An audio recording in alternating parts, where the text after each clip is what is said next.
রিমান্ডে অভিনয় করতে পেরে আমি নিজেকে ধন্য মনে করছি, বিকজ আমরা মুক্তিযুদ্ধ দেখি নাই, মুক্তিযুদ্ধের সময় অনেক ছোট ছিলাম। 90-এ যখন অভ্যুত্থান হয়েছে তখন আমি কিশোরগঞ্জে গুরুদয়াল কলেজে পড়ি।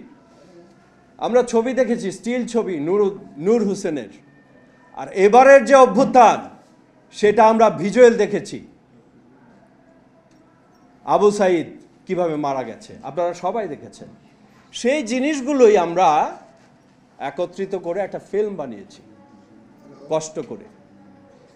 আমার লাইফে কোনো দিন কোনো ছবি সেন্সরে আটকায় না, এই প্রথম আটকিয়েছে। আটকানো মানে আমরা ডিসেম্বরের 30 তারিখে আমরা জমা দিয়েছি, এখন পর্যন্ত ছাড়পত্র পাইনি। 2024-এ কি হয়েছে আপনারা জানেন। ইউনিসেফের তথ্য অনুযায়ী 64 জন বাচ্চা মারা গেছে। এটা পৃথিবীর ইতিহাসে নেই। পৃথিবীর ইতিহাসে যুদ্ধ ছাড়া এত বাচ্চা কোথাও মারা যায় না। 3000-এর উপরে লোক মারা গেছে, 4000-এর মতো চোখ নষ্ট হয়ে গেছে। সেই জিনিসগুলি আমরা এই ছবিতে এনেছি। 28 লক্ষ কোটি টাকা পাচার হয়েছে, মানুষ বুঝতে পারে না কত টাকা। সেই টাকা দিয়ে 95টা পদ্মা সেতু বানানো যেত। এখন আপনি বলতে পারেন, কিন্তু 5 মাস আগে আপনি বলতে পারতেন না, আপনাকে ঘর থেকে উঠিয়ে নিয়ে যাওয়া হতো। যে অডিটোরিয়ামে দাঁড়িয়ে আমি কথা বলছি সেটা একজন পরম হিতৈষী দেশপ্রেমিক মহান মুক্তিযোদ্ধা রাষ্ট্রপতি জিয়াউর রহমানের অবদান। এই বিল্ডিংটা উনি করে দিয়েছিলেন। সেই সময় আগা খান নামে একটা ফাউন্ডেশন ছিল, আমাদের প্রিয় প্রেসিডেন্টকে 10 লক্ষ টাকার অফার দিয়েছিল, উনি নেননি। উনি বলেছিলেন জাতীয় প্রেস ক্লাব হবে আমার নিজের দেশের টাকায়। আজকে আমরা দেখেন কত লেটেস্ট বিল্ডিংয়ে দাঁড়িয়ে কথা বলছি, মনে হয় পরশুদিন করা হয়েছে।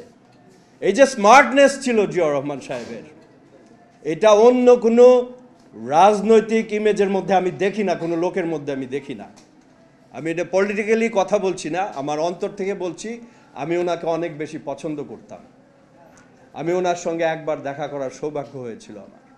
আমি তখন ক্লাস 5-এ পড়ি। উনি কিশোরগঞ্জ এসেছিলেন, একটা টয়োটা গাড়িতে করে যাচ্ছিলেন, গ্লাস নামানো ছিল, তো আমরা ড্রাম বাজাচ্ছিলাম স্কুলের পক্ষ থেকে। আমি দৌড়ে গিয়ে হাত মিলিয়েছিলাম।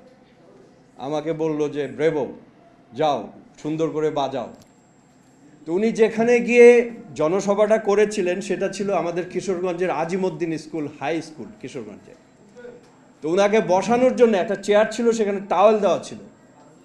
তো ওই স্কুলের প্রধান শিক্ষক ছিল একটু বয়স্ক। তো উনি ওনাকে চেয়ারে বসাতে নিয়েছে। উনি করলো কি, সাফারিটা খুলে ভিতরে একটা সাদা গেঞ্জি ছিল, উনি স্যারকে বসায় দিল ওটার মধ্যে, উনি নিচে বসে গেল।